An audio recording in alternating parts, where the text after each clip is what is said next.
All right, today is Wednesday, August 5th, and this is a post-market review for the stock market activities today. We're going to look at the closing of the market and sector performance, some of the futures performance, and in this video we will look at the options market performance and see if we can detect some signals and signs of the market's psyche. We're also going to look at some of the earnings that reported yesterday and moved the market today. And of course, there's a new theme in the heat map. I will show you that in detail. It's a new theme that we haven't seen before yet, but I will show you how to detect it. Then we're going to look at the headlines. There are some important announcements from the Fed and of course about the TikTok saga, and we had announcements from Samsung for new products. We're going to take a look at that. And of course, some news about the microeconomy. And then we're going to look at the charts in detail, and there are important developments that I want you to keep an eye on. And we will conclude by looking at the ADP report, employment report that we saw today, and the implications it has on the weekly claims tomorrow and the big jobs report on Friday. And here we go. The Dow Industrial Average closing in the green, 373 points or 1.39%. And the Nasdaq closing in the green again by 57 points or 0.52%. What about the S&P 500 closing in the green again by 21.24 points or 0.64%. Here are the sector's performance for today. The outperformers, of course, are materials, energy, industrials, financials, and consumer cyclicals. Pay attention to this theme because we're going to look at it and revisit it again when we talk about the heat map. And the laggards, of course, were utilities, real estate, consumer defensives, and tech. Shifting to the futures market, crude oil continues to rise to the upside. Gold and metals, also the rally continues there. Silver, copper, palladium, platinum all outperformed today. Lumber, nothing new here. The rally, the march to the northern destination continues. What about coffee? Coffee closing in the green. However, I am calling a top on coffee. We saw a reversal from the highs. Perhaps it is time for coffee futures to take a longer break than just 1 day. Of course, orange juice was underperforming today, and I released this tweet saying that there is support around the 115 level. Orange juice futures should bounce from that level. However, it closed below the level, which is very bearish behavior, but we will give orange juice the benefit of the doubt tomorrow and see if it will bounce or not. If it doesn't bounce, then more pain is to come for orange juice. Now, here is something we haven't done before. Let's take a look at the action in the options market. Right away, your eyes are drawn to the put to call ratio, which is very, very low, meaning that the majority of option trades conducted during the day were in favor of buying calls, not puts. This is a theme that's been going on, but now it's reaching larger levels. We're seeing the ratio dropping significantly. This is a sign of complacency and investors and traders being very, very comfortable. This is why I call this not the options market, but the gamblers market. Let's look at what the gamblers are doing. They're buying calls all over the place. You see the names. The names are very popular names among the traders. However, here is the lesson. Remember, for investors or traders who started trading seriously after the drop from the coronavirus crash around March of 2020, what is the psychology and discipline in their minds? What's been going on is they've been buying calls along the way, and it's been working for them over and over and over again. All they have to do is sign to their accounts, press the buy on any call they want, and watch their accounts appreciating significantly. 80%, 100%, 200%, 500%, and now they're molded to think that this is how the stock market usually performs. Stocks go up in crazy percentages, so are options. Unfortunately for these traders, there is a big lesson that's about to hit the stock market, and it's about to hit them very, very hard. The longer this tactic works of buying calls randomly and watching your account appreciates, and this has been going on for months now, and this strategy been working. You read about amateur investors on Robinhood who started an account with $3,000, $5,000, $10,000, and they started buying calls randomly, and now they have tripled, doubled, tripled, quadrupled the value of their accounts. They scroll on the screen and they show you, look, I started with $5,000, now I have $50,000 in my account. I am an investment genius. I am a professional options trader. The market is so easy to trade. Stocks go up. That's it. Buy calls all the time. Of course, they indulge in the euphoria and the adrenaline rush throughout this period where they're scoring big week after week after week. And they become complacent, arrogant, and too confident. And one of those days, they decide to go all in on one call trade, weekly trade, because it's been working for them. So why not turn the $50,000 to $500,000? You have already successfully turned $5,000 that you started with to 50. Why not turn it to 500,000? Why not turn it to 5 million? Why not turn it to 5 billion? Let's go. And of course, what happens is you see the put to call ratios dropping significantly, and these gamblers go all in one trade, one call trade for the week.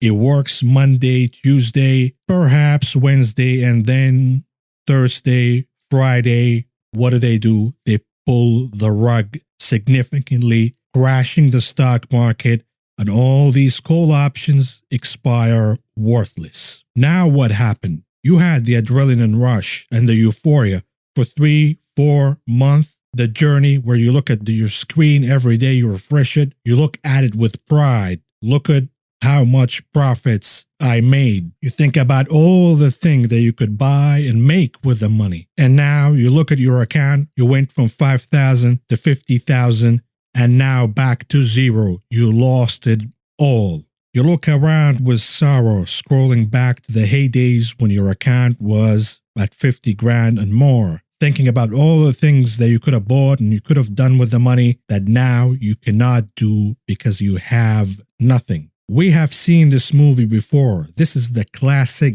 gambler's psychology. It always ends in tears. It has the arc, the ride to the upside, the euphoria, the adrenaline rush, scoring big, and then it comes to a halt and it crashes down in one vertical line to the downside. The moral of the story here, and perhaps the best investment and trading quote I have ever heard, is the following. It is not how much you've made, it is how much you're going to keep at the end of the day.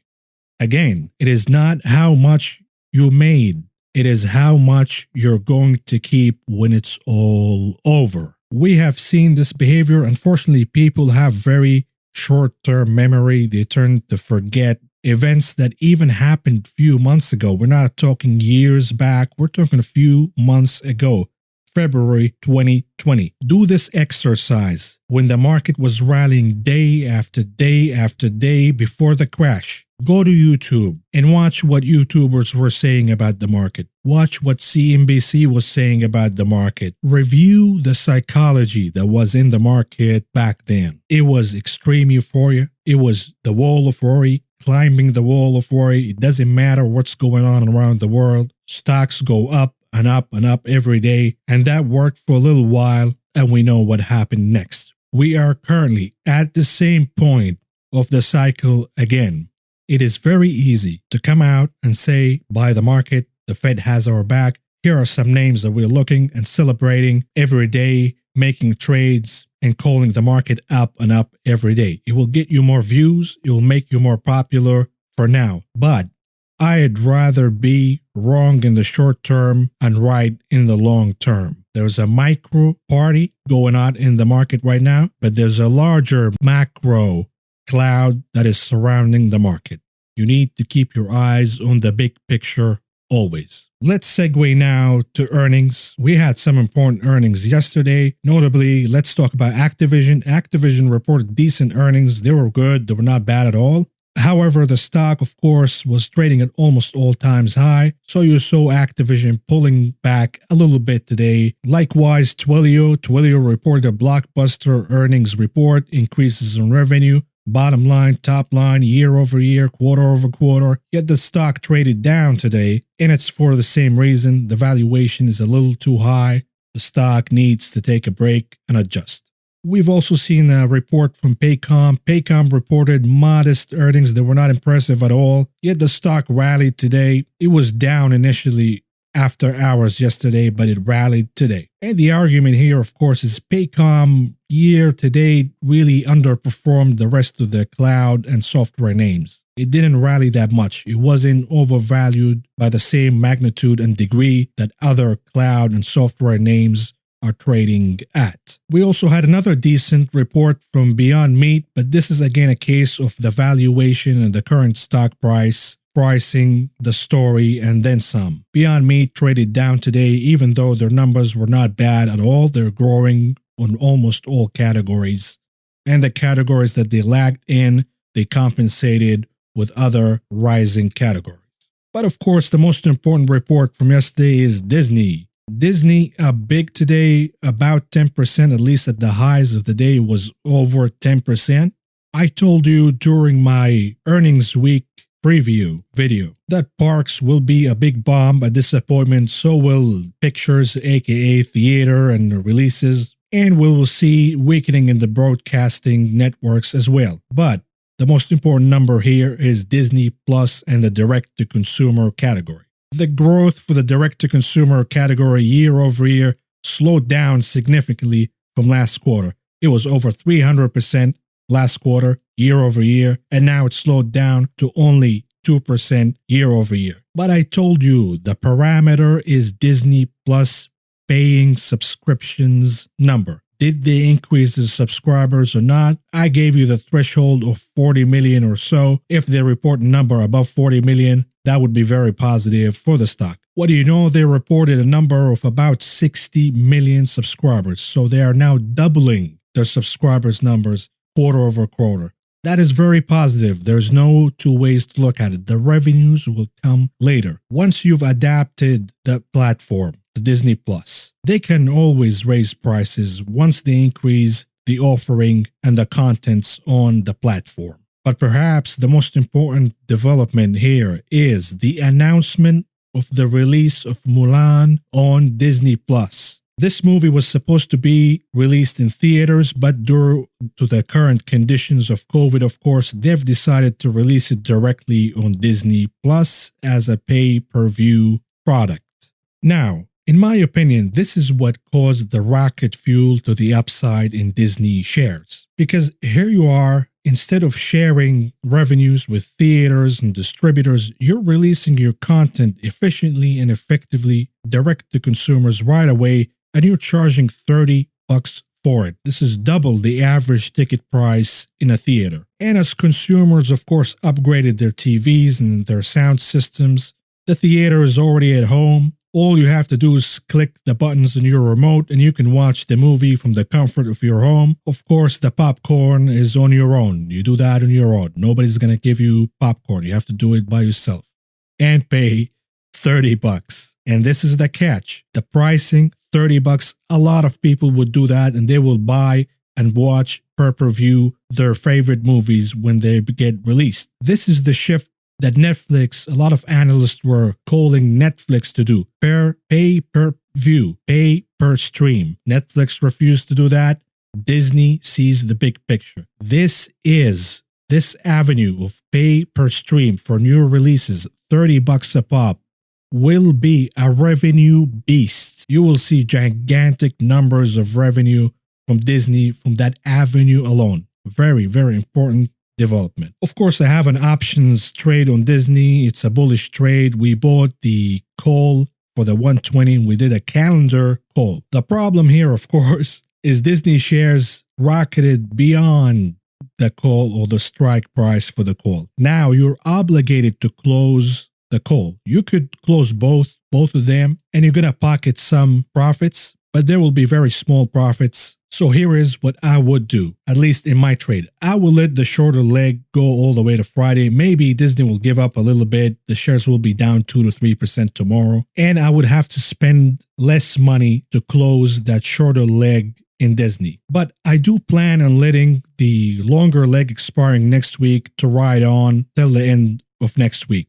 If Disney continues the trend, I actually plan on exercising the option and buying 100 shares of Disney at $120. I like the story here. I think we're hitting a bottom. I think parks and theaters don't matter anymore. They are shifting their operations to concentrate on direct to consumer. This is the new growth.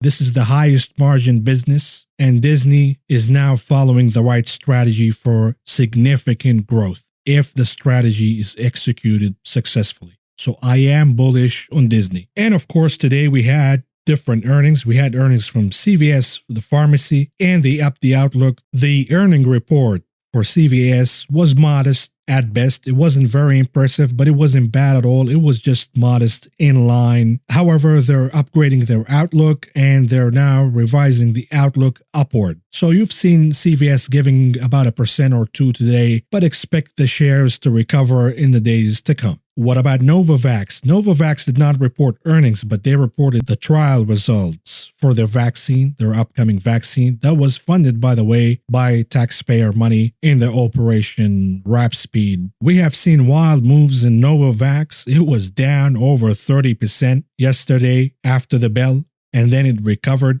and today it closed about 10% to the upside. A very, very wild and volatile ride in Novavax. The company, of course, released the results, and as expected, companies who received taxpayer money to develop a vaccine, they will not come out and say, hey, we bombed the trial results. They're never going to say that.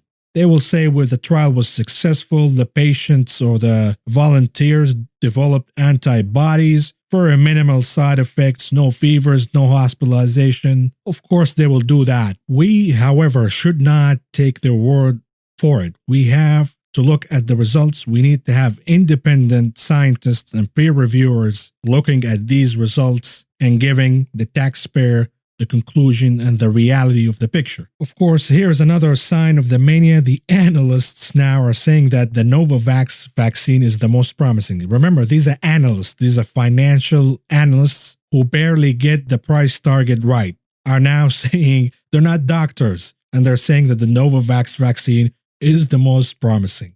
It certainly could be, but we need independent groups that have the taxpayers' interest in mind, looking independently and thoroughly throughout the results that Novavax released. And of course, the risk here, you've seen a little taste of when things go wrong. If things go wrong in these speculative biotech names, you saw a little hint, a little taste yesterday when Novavax dropped over 30% in a matter of seconds. I expect more scrutiny here because of the involvement of taxpayer funding. It could be Senator Warren, it could be Senator Sanders, it could be Senator Paul, Senator Fazul, whoever is going to come out and say we need to look at the results independently for all these taxpayer-funded vaccines, and we need the SEC to investigate why executives are dumping stocks right after they released vaccine trial results and after the stock pops significantly. The behavior happens in all the speculative biotech names who are that are developing the vaccine, whether it's Moderna, whether it's Novavax, Novo, Sorrento, it doesn't matter. All of them, you see executives dumping shares like there is no tomorrow. We also have earnings report from Wayfair. Here is a high-flying name that delivered in their earnings report. It was a blockbuster earning report, year-over-year improvement and growth. However, the valuation is out of whack and does not justify, or the earnings report does not justify the current valuation. Wayfair was my second largest holding after PayPal, and I sold it on June 23rd, and I made a video on my YouTube channel arguing for you to sell your Wayfair shares as well, due to the reopenings of IKEA stores worldwide. And what a bad call that was, because Wayfair rallied significantly over 20% since I sold, so I missed on that. However, I make calls based on valuations. I am a financial analyst by training. I look at the valuations, I look at the numbers, and I make my conclusions. Sometimes in this market, the fundamentals and the numbers are looked over and momentum persists. But in this case, what I've missed here is the short float in Wayfair. The short float in Wayfair is about 30%, which is a massive number. So you're seeing a significant short squeeze going on right now in Wayfair stock. Ladies and gentlemen, we have the next Tesla on our hand. As Wayfair continues to release good results, these shorts, 30% of the float is shorted. We'll have to cover at some point. And when you see that stampede of short covering, you bet that the shares will rally significantly. They could double. They could even trade all the way to $1,000 a share. We've seen it in Tesla, and we will see it in Wayfair if the shorts panic and scramble to cover. I wouldn't buy Wayfair again right now, but I wouldn't short it or bet against it either. And of course, the most important report from yesterday, of course, they were supposed to report today, but the earnings report was leaked yesterday. That is, of course, for Square. So Square came out and said, hey, you know what? Since the earnings already leaked, let's release it all together. Square shares rallied significantly today. It was, of course, at the beginning of the day over 10%, and they closed about 7% plus at the closing bell. The revenue, of course, the story here, or at least the analysts are concentrating on the revenue. The net revenue growth year over year was significant, and the reason is because of their Bitcoin revenue. Bitcoin prices are high. There are more Bitcoin activities going on. Furthermore, they have processed over $800 million in PPP loans. They have received fees for processing these loans. Therefore, the inflation in the revenue number is temporary. As I said in this tweet, the most important number, as I told you in my earnings preview video, is the GPV, gross payment volume. That is the core business of Square, and if they're not experiencing growth in the payments that they're processing, then what is the point? Any revenue they make, they're making out of the core business. The GPV for this quarter was down 15% year over year. As you can see from the chart, for the first quarter, it was actually up year over year. Now it is down 15% year over year. So the GPV is trending negatively. That is not good for Square, no matter how you try to square it. So here it is. I released the tweet. I said you should sell it and fade it. And I, of course, took advantage at the same time I released this tweet, and I used put options to short this garbage today. Let's segue to the heat map. Here is the heat map. It is a mixed picture. It is a confusing picture to look at from this point of view. It was not defensive. We see utilities, real estate underperforming, and it was not offensive either. Tech was muted at best. So what is the theme today? It's very mixed. There's green all over the place, but scattered. I'll tell you the theme. The theme is a bet against the United States dollar. You see materials catching a bid. That is a bearish bet against the US dollar. Energy catching a bid. Industrials and multinationals increasing and outperforming today. All of these, energy, oil businesses, materials, industrials, exporters, multinational businesses, are the kind of businesses that improve and benefit from the environment of the weaker dollar. Furthermore, we've seen a rally in banks. Now you could get confused. Why would banks rally when the dollar is weakened? And why would the banks rally when we have lower interest rate environment? Well, yields rallied for today. That could be the reason, a temporary bounce in the yields. However, a weaker dollar actually benefit some of the banks, specifically Citibank. Banks, of course, have hedges against currency fluctuations, and they're very good at it. However, for banks that conduct business in the United States, like Citibank, and Citibank exclusively does the majority of its business in the US, not internationally, unlike, of course, Bank of America and JP Morgan and others. US exporters will take out new loans because they will see their businesses improving due to the weaker dollar environment. They will take out more loans. That is very good for the banks. Furthermore, banks who have operations overseas will also lend to businesses over there and then convert the currency to US dollars. And due to the weakness of the dollar, they will have more profits to keep. But again, this is not a secular cause to rally for the banks because there is, of course, yields. Yields are more important as a factor to banks when compared to the US dollar. If yields continue to collapse, which is of course the outlook that at least I have, banks will suffer as well. It is not the most important component for them, interest rates, but it is very important component. Now, why are we seeing this big bearish bet against the US dollar? Even though the dollar did not crash today or did not trade in the red significantly today. To answer this question, let's shift to the headlines of the day. And the first headline is the Fed. The Fed is issuing a commitment, a strong commitment to increase inflation. This is the story here. When you increase inflation, you have to weaken the US dollar and you have to lower interest rates more. The Fed's commitment to rising inflation means a continuation of the pain and the deappreciation of the US dollar. The Fed, of course, out of their mind, why are they increasing inflation now when we have a pandemic and the population is suffering? Why would you increase inflation, increase the prices of goods that they will pay? The increase of inflation, of course, benefits the wealthy. The wealthy see their assets, their real estate, and their stock holding increasing and appreciating. And this puts the question really, is the Fed working for the average American or for the 1%, a select few? I think you can answer that question for yourself. And of course, we have more news on the vaccine, Moderna. Moderna is now saying that we will release the vaccine and it will be $35 a pop. Due to the secrecy of the results, we don't know how long the antibodies in the Moderna vaccine last. Looking at this headline and coming to a reasonable, rational conclusion, I'm assuming that you're going to have to take a shot once a week to continue to produce the antibodies. And that is, of course, good for the pharmaceutical companies. It's a scam. They keep charging you $35 a pop on average for as long as they can. This is an operation to make America addicted to the vaccine. You have to take it every week. Otherwise, you'll catch COVID. In the meantime, these pharmaceutical companies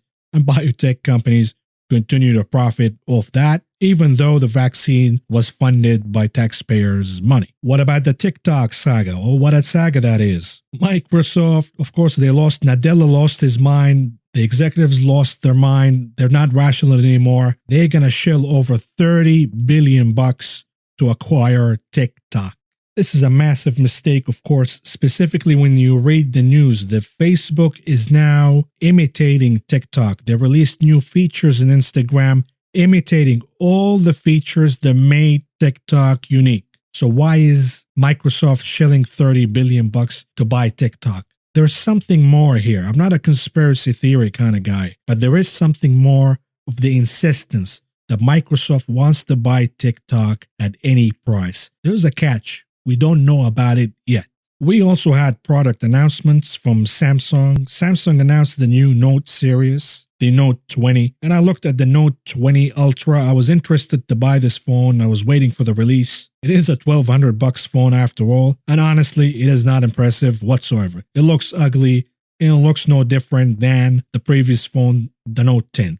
If I have the Note 10, why would I upgrade to this Note 20? There's no reason whatsoever. Furthermore, in terms of features, the Note 20 lags the S20 that they released earlier in the year. What is the point here? Who will shell $1,200 to buy this garbage? They also released the watch, the Samsung Galaxy Watch, and released the Tab S7. Of course, for me, I'm looking at the Tab S6. That's good enough for me. I'm waiting for the price to drop to get one. Maybe now with the announcement, the price will drop and I will be able to get one.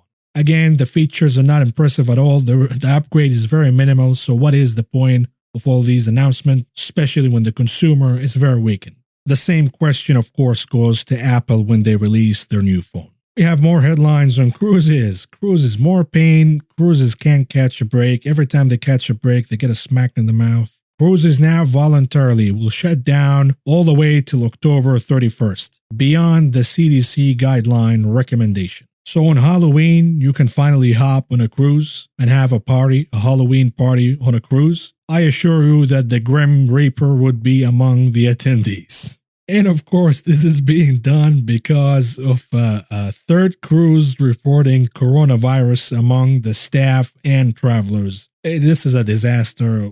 any way you look at it. We have bad news about the New York City retail industry, and this is, of course, a look at the post-coronavirus. We know New York City is beyond the coronavirus now. We're not seeing new infections. They pretty much beat COVID for now, but this is what happens, the aftermath.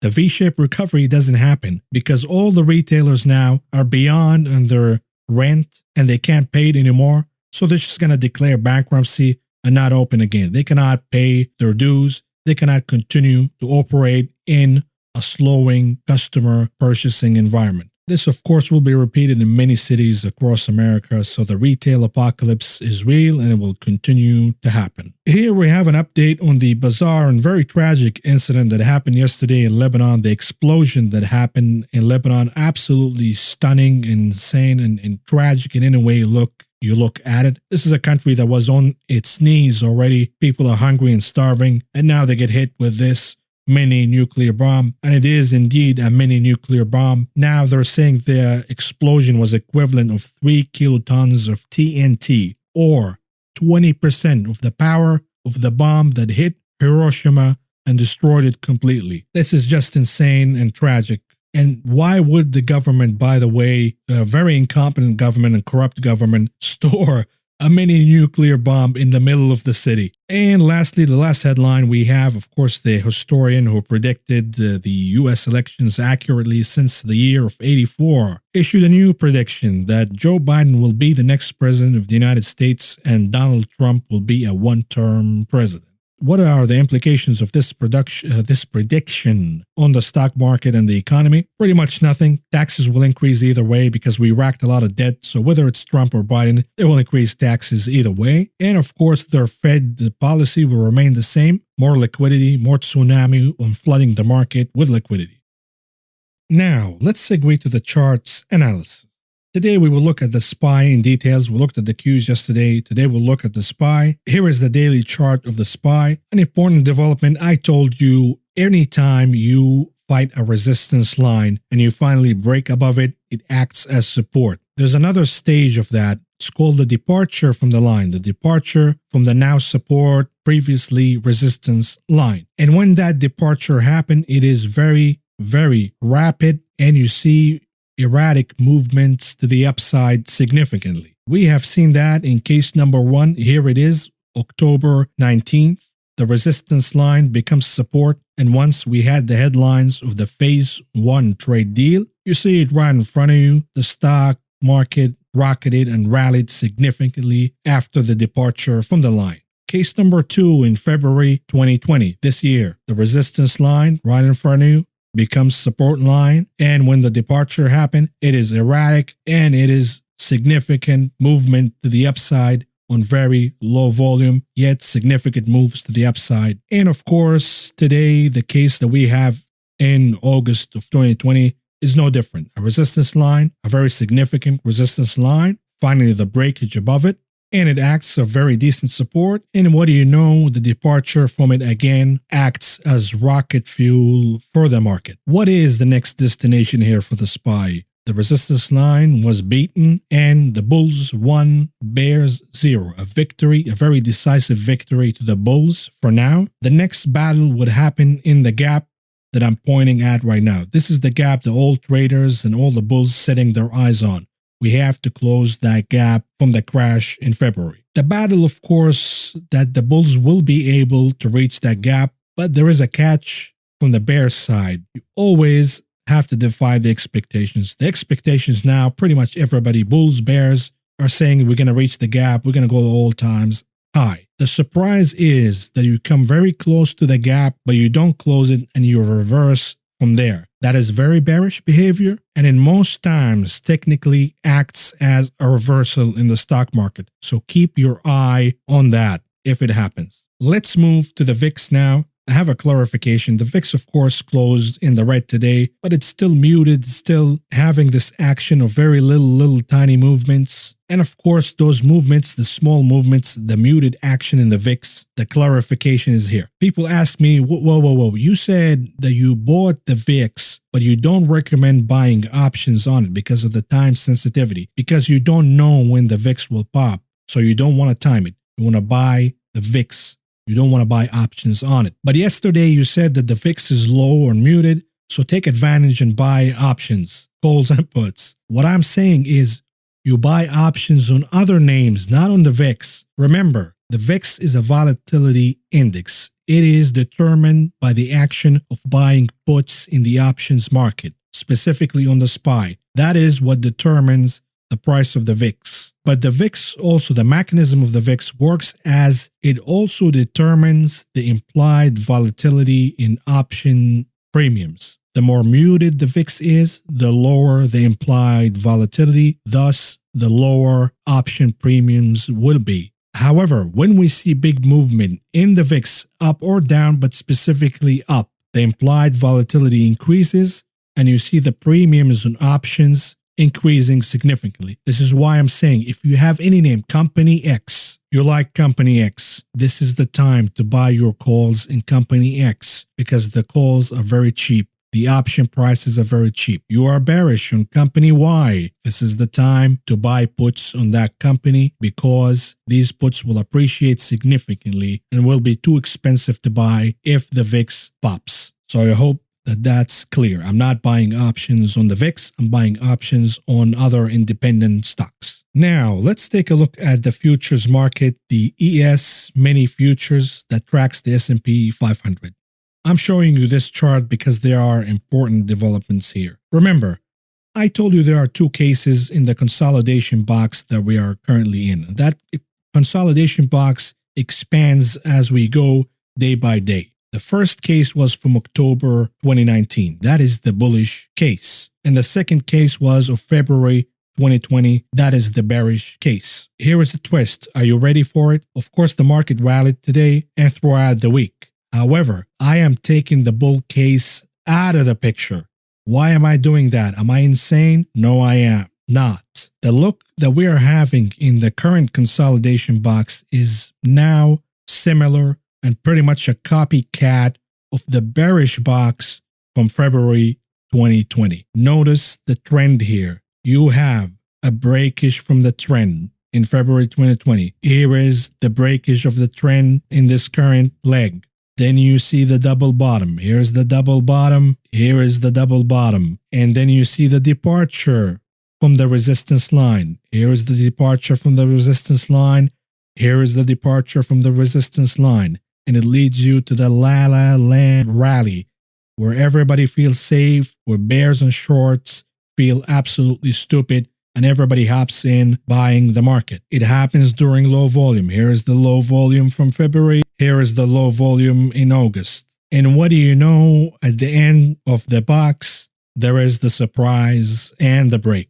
We have seen it in February, the crash right away after the consolidation box. And my bet is that we will see it happen in this consolidation box as well. The trend is eerily similar. They look exactly the same. And I'll give you a little hint why it would happen. Today we had, of course, back to the headlines now, the ADP report. And I left that for last to make the point. The ADP report was expected to add 1.2 million jobs. What was the report today? Adding only 167,000 jobs. A small little detail in the morning. Not a lot of attention was given to that. The market rallied anyways. They forgot about it. However, this is the little teaser for what's about to come. Tomorrow, we have the weekly jobless claims. Is it going to trend higher again or not? And on Friday, we have the big jobs report, which will clear the picture once and for all. The last hurrah, ladies and gentlemen. The rational argument from bears and from cautious investors sounds crazy and irrational. And the argument from the gambling crowd, the cheering crowd, who are buying calls randomly, buying stocks randomly on every dip sound very, very logical. The disparity will be solved. You've seen it before. However, unfortunately, we have very short-term memory and we don't learn from history and we don't learn from mistakes until they repeat themselves again. Now, let's shift to look at what earnings are we waiting for tomorrow. We have Uber, the biggest name here. And of course, we do have Booking Holdings. And we have Penn National Gaming and T-Mobile. After these names, we'll be already through all the most important names that reported during this season, and we have a very clear picture in the market. We have winners and we have losers. We have winners who are benefited from the COVID environment, and we have losers that are completely being destroyed by the same environment. But what we have consistently is a very overvalued market that is pricing more and more and more. The risk for any disappointment, not just from earnings, from delays, from any bad news, anything that goes wrong with the Fed, with liquidity, with the stimulus, politically, anything will spark the sell-off in the market. So you have to be strategic in your approach. If you made a lot of profits, it's time to take some off the table and buy some protection. You don't have to switch your stance completely 180 and just switch from bull to bear or from bear to bull right away. But you have to have some dynamic thinking in your strategy, taking profits when you need to, protecting when you need to. You always have to hedge. You've seen from the action in the options market that I showed you earlier, there is no hedging at all. Traders, investors have become too calm, too complacent, and too comfortable with the rally. They're not even considering buying protection anymore. That is a very dangerous behavior. They are running joyously in the wind, but when you look from the bird view, you see the hurricane and the storm that's about to hit. If you found the information presented in this video helpful, please subscribe, press the like button, the notification button, and follow me on social media.